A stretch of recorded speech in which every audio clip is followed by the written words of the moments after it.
What happens when a policy that many people voted for begins to affect their livelihood?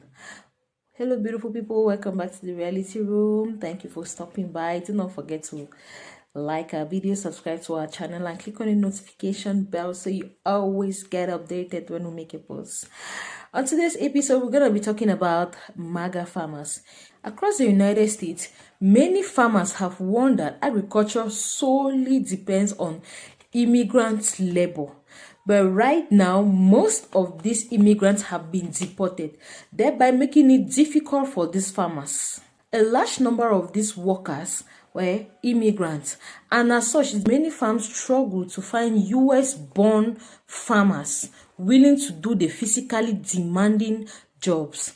Let us watch these clips and listen to what some of these farmers have to say. Guys, I was wrong, and I can admit that. When people were saying that mass deportations would greatly affect farmers, I didn't actually think they were serious. They said that Americans were unwilling to do the jobs that immigrants do, and I didn't believe them. But this new video that I just saw proved me wrong. It's just been harder and harder and harder to find those people to work. Bethany Gotts owns Quay's Farm in Mountain Home, but now with fewer workers, a lot of the manual labor is left up to her. She tells me she's tried hiring locally, but it's been difficult to find people willing to do the hard work. Finding a legal American here that is going to work as hard as an immigrant is nearly impossible. She even posted job openings on Facebook. I had 7 people contact me about it, and when I sent them the description, I had no people respond.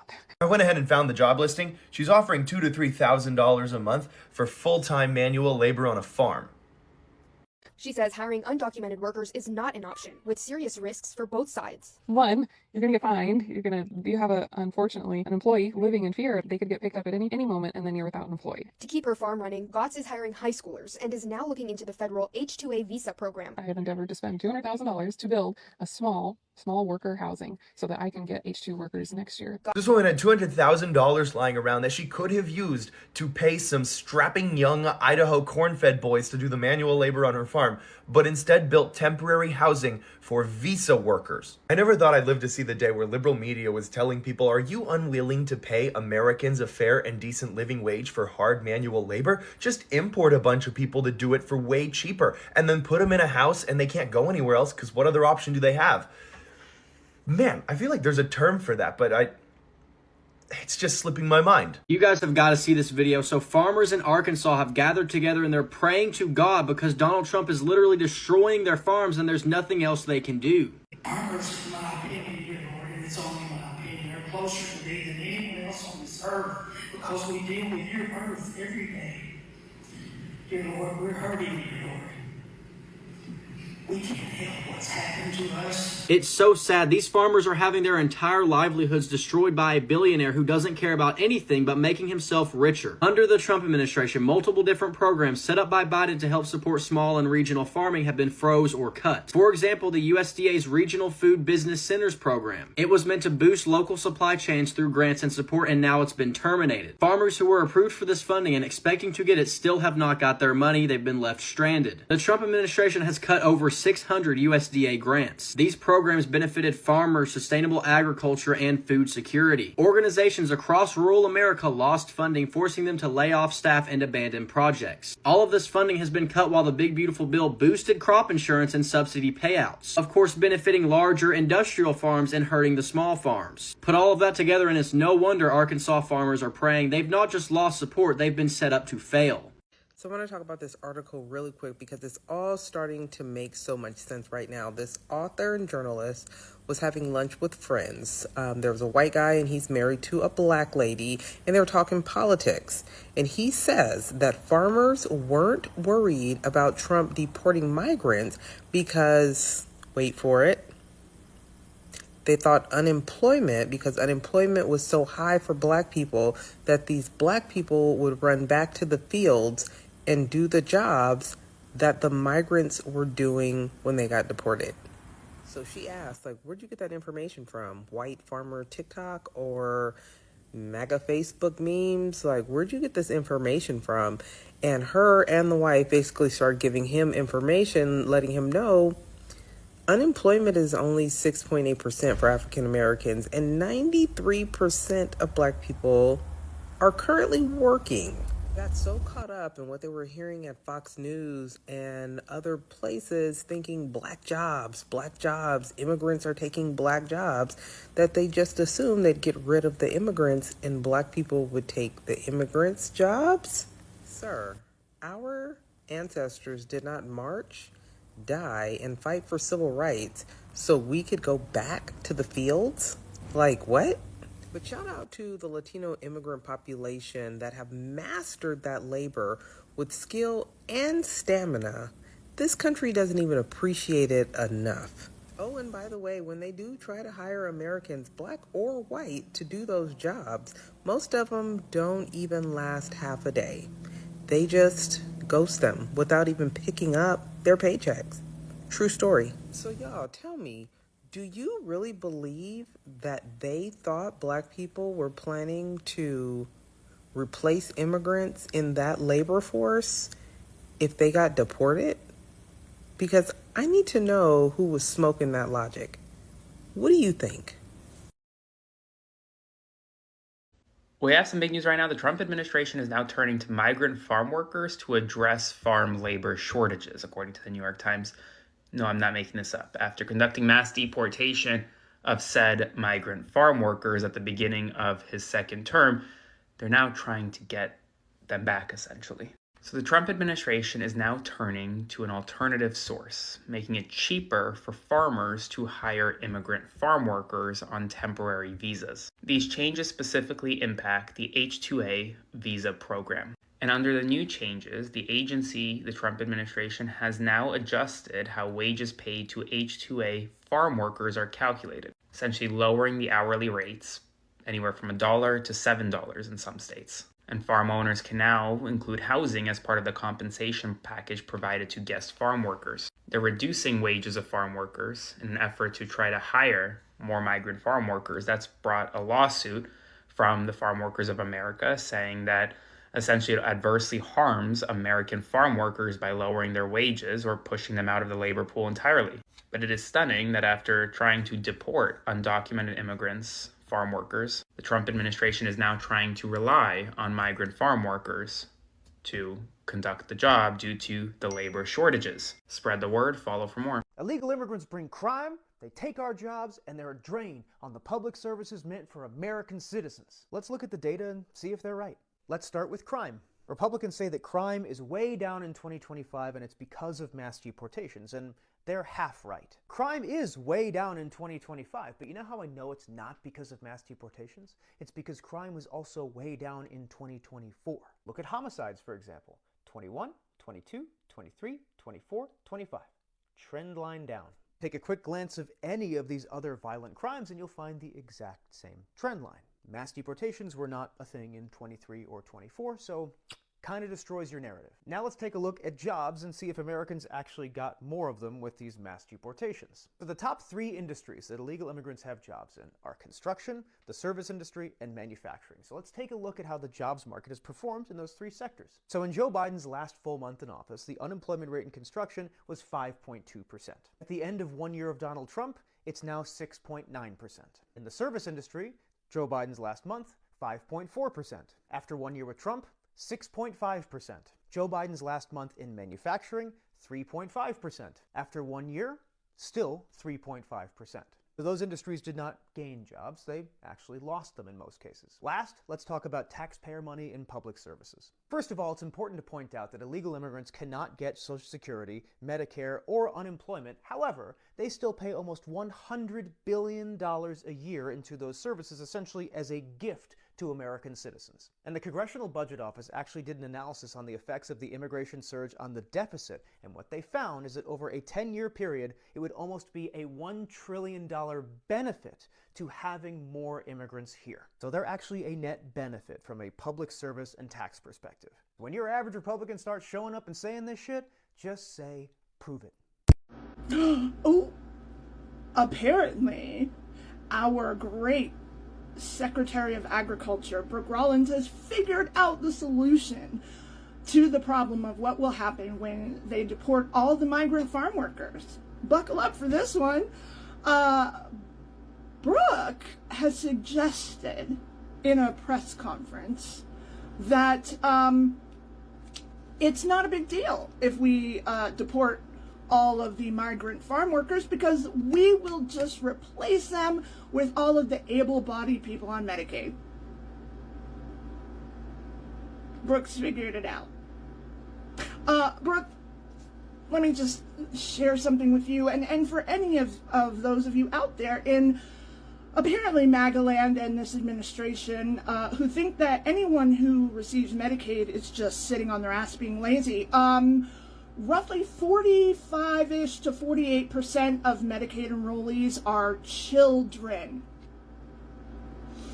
About 8% of all Medicaid enrollees are 65 and older, leaving roughly around, depending on how those numbers fluctuate, around 50%-ish of Medicaid enrollees who are adults between the ages of 19 and 64. Now, of those adults, nearly 2/3 of them already work. 64% already work. Around 44% work full-time jobs, and another 20 part-time. They're already working, Brooke. Approximately 30% of them were not working or are not working due to the fact that they are caregivers, so they are taking care of someone else full-time and cannot work, such as children, someone with a disability, their elderly parents, right? So 30% are either caregivers on disability themselves or attending school. So of the Medicaid enrollees who are classified as non-working and able-bodied adults who do not fall into the criteria of being disabled, over 65, not in school, not a child, not caregivers, only about 16% are left of the total non-working population of adults receiving Medicaid, and that is around 8% of all Medicaid enrollees. So please, and let's assume that 8% of total enrollees, 16% of the ones who are able-bodied adults who are not working already, you could convince them, or you're going to make them work. Let's just assume that they are, in fact, the percentage of the Medicaid population that is what you fear they are. They're lazy, they don't want to work, they're entitled, they think the government owes them something, blah, blah, blah, blah, right? Whatever delusion y'all have. They're not actually out there trying to find a job. They're not realizing that this job, they don't have transportation. There's a lot of reasons why, sometimes it's hard to get a job. But let's assume that they're all lazy pieces of shit. If they were not willing to get up off their asses and go find a regular job that paid them at bare minimum wage, and maybe would provide them with their own insurance, if they were not willing to get up off their lazy asses and do that for regular work, what in God's name makes you think you're going to get them to do it for shit pay, no benefits, no work protection like workman's comp, in crappy conditions for ridiculously long hours? Why would they do that? Are you going to force them? Explain. But this is what kills me. It's just part of that narrative that they love to push to make poor people the villains. If it's not the brown people, if it's not the immigrants, if it's not the Muslims, if it's not the women, it's the poor people. Somebody has to be the villain. Somebody has to be responsible for your miserable lot in life. The majority of people who are on Medicaid, who are able-bodied workers, are already working. I know that this completely contradicts the belief that you have that anyone who receives Medicaid is a lazy piece of shit. I am a single mom of 3 children, and I was on Medicaid, and my children were on Medicaid for a significant period of time because I was a single mom with 2 boys who were on one on disability, but 2 special needs children. My income was not enough to pay for private insurance. For a long time, my 2 boys who had brain injuries would not even get covered under private insurance because they had pre-existing conditions. So Medicaid was my only option for them. But as a single mom who was not receiving any child support or help in any way, shape, or form, I didn't make enough to pay for private insurance, and my employers didn't offer it. So I'm just supposed to let my kids get sick? I worked full time. I've been working since I was 15 years old. I have never been unemployed long term. And I've never just sat back and collected a check. So I'm not quite sure where she thinks these people who are able-bodied people on Medicaid are going to come from. But clearly, this is not well thought out, which really shouldn't surprise any of us with this administration. But y'all need to stop thinking that just because people are on Medicaid, they're lazy pieces of shit. So food prices in America are expected to skyrocket anytime soon due to the ongoing mass deportation. Now that's because most of these workers on these farms are mostly immigrants, and because they don't have documents, most of them are scared to come to work. They might get caught and deported, so the crops on these farms are being left alone. Most of them have started rotting. So this morning I wake up to find out that 75% of the farm workers are not showing up to work in California. This is exactly how you, documented, undocumented immigrants, and anybody who works alongside you all that supports you, this is how you show America exactly how much our economy depends on your hard efforts and work.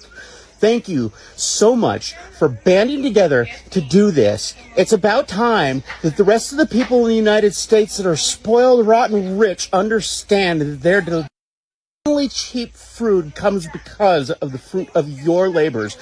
And food prices are about to soar because of it.